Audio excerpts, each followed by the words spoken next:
I'm Darren Morgan. I'm the Director of Marketing for Colorado State Athletics. Get inside, slams it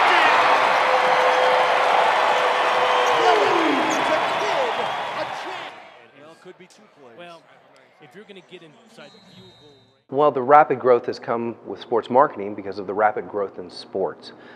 You've seen it on cable with the expansion of 3 new cable sports channels with Fox, NBC, and CBS. Obviously, the expansion of ESPN throughout the year. So there's a bigger demand on sports.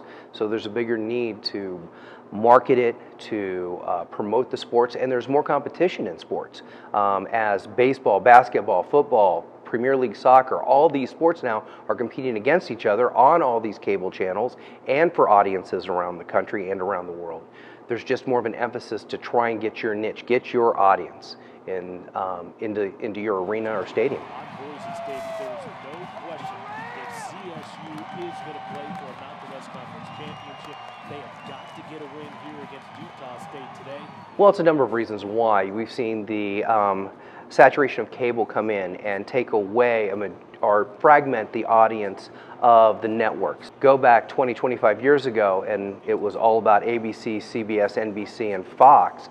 Now it's those stations are now combined with all the other cable channels from CNN to ESPN to FX and all those, and that audience is fragmented out. Sports is one of the few things that is TiVo proof or record proof, DVR proof, and it allows you need to watch sports right away because in our information age, that information will get to you way too quick about a win-loss. If you're trying to record a game or hold it for a few days before you want to watch it, you can't do it. Sports continues to be one of those must-see, watch it live events, whereas television, you can wait 4 years for a TV show to go through 4 years of a run, watch it on Netflix, and never be part of the rating system on NBC or CBS or Fox or FX or any of the channels. Timeout was a good one by Steve Church. Serve, Barrel Hubbard over. The game has changed tremendously over the past few years. We have to market not only our sport and wins and losses, which you have no control over as a marketer, but what our situation is about attracting that home viewer and bringing them to our stadium and making the stadium as much like home as possible. We have a rough time competing against big screen TVs, HD, signals, a refrigerator full of food and drinks, and a comfortable space to watch your game, whereas we want to provide that live environment. That's what we want to promote, along with the amenities similar to what you can have at home, with nicer scoreboards, great sound, great music, and we give you that live experience of being at a game with fans that want to experience the same thing. But for marketing it, you have to explain, that's just one of the elements, that part. And then the other elements is creating fun events and also inviting various groups to come and share these moments of sports with your crowd. So you want to work with sponsors and audiences and groups and try to bring them together and make it more of a community for people who want to be part of your sport. One of the other ways that go into this is working with different organizations and having them use that as a team building experience to come here to watch sports. So there's a lot of different ways. There's not one real answer on it. It's a lot of little things that make up sports marketing and what you're trying to accomplish. That's a big early play in this contest, and Utah State can somehow stonewall Colorado State at the goal line. Yes, tremendously. You're watching now, if you look at the new stadiums that are being built, and I think the one that ever comes to mind is AT&T Stadium where the Dallas Cowboys play. What is that stadium about? And you see the amenities that are in there, from the bars, the restaurants, the party decks, the big screen TVs, and everything else. So it's much more than a game. It's an event to go to. You're watching the Dolphins are getting ready to remodel their stadium. They're getting ready to put $460 million into renovating their stadium for the same reasons. They're cutting out some seats, but they're going to make it a better experience. Three receivers to the left side. The pitch to D. Hart, circling the left side. To the goal line he goes. Social media is huge for, well, right now, social media is huge for reaching the 12 to 25 audience. As we talked about before, the audience is in this fragmented state, and we have a group of people, mostly males, 12 to 25, that have disappeared off the grid. They aren't watching television, they aren't listening to the radio, they may see outdoor media, they sure as heck aren't going and looking at any print. So what the way to reach them, that audience, for us, is you have to reach them through social media pretty much. It's difficult, but you have to find those little niches that they're in and find ways to send out your messages that hit those niches when it comes to your sports and your activities, and whether it's about promoting the players, whether it's about promoting the team, school spirit. All of those angles are what you have to look at with social media as you push that out to that audience. And you're hoping that you can attract those kids to become CSU fans, the students that are here to come to games, and those students who have graduated to want to come back and be part of your university and be part of your athletic program.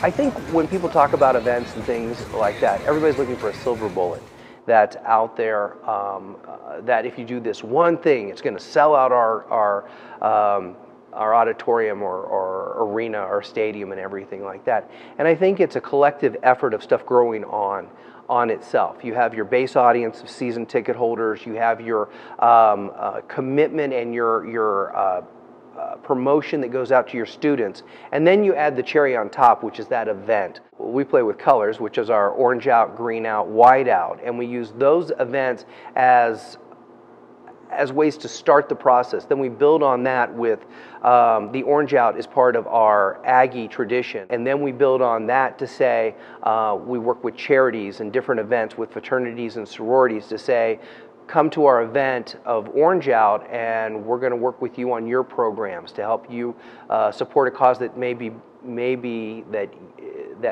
something that's very important to your fraternity or sorority.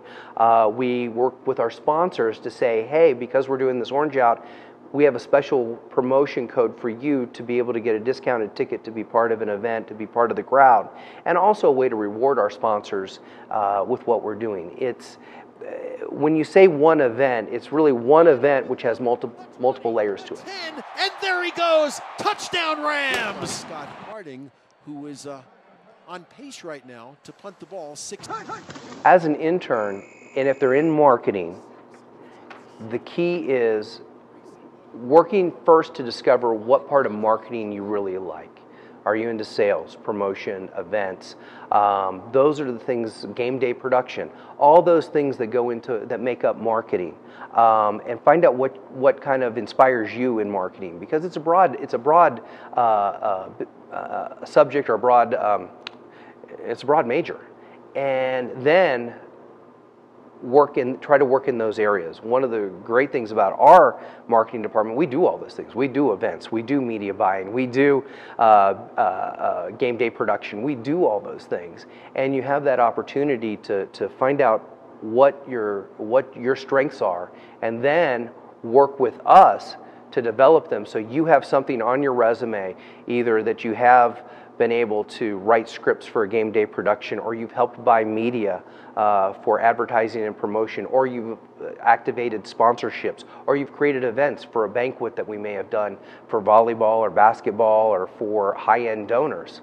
So you'll have something that is legitimate, real-life work experience that technically we get paid to do, and we bring you in to help us be successful, and hopefully you'll learn some of the tricks that we do to be successful, and you can apply them, or at least share those with your hopeful next employer. Yeah, I mean, if you're out by, trying to get out by maybe 11,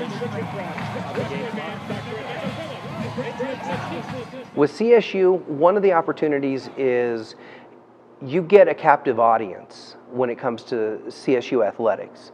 we're able to deliver 30,000 football fans in a one space to reach these people 6 times a year.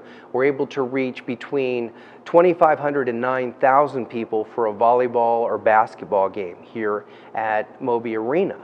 And those are opportunities for those sponsors to get a message out, to engage fans, to allow people to have that branding that coincides with being part of CSU athletics. It's a positive image. We're a great university. We have a great academic track record. We now have a growing and strong athletic direction that seems to be paying off with wins and success. And sponsors and businesses want to be part of that as well. That CSU logo that they are allowed to put on their advertising puts them in what they feel, and what we feel as well, is into a higher place of notoriety with the business community and patrons that come to our game, and also out in the community.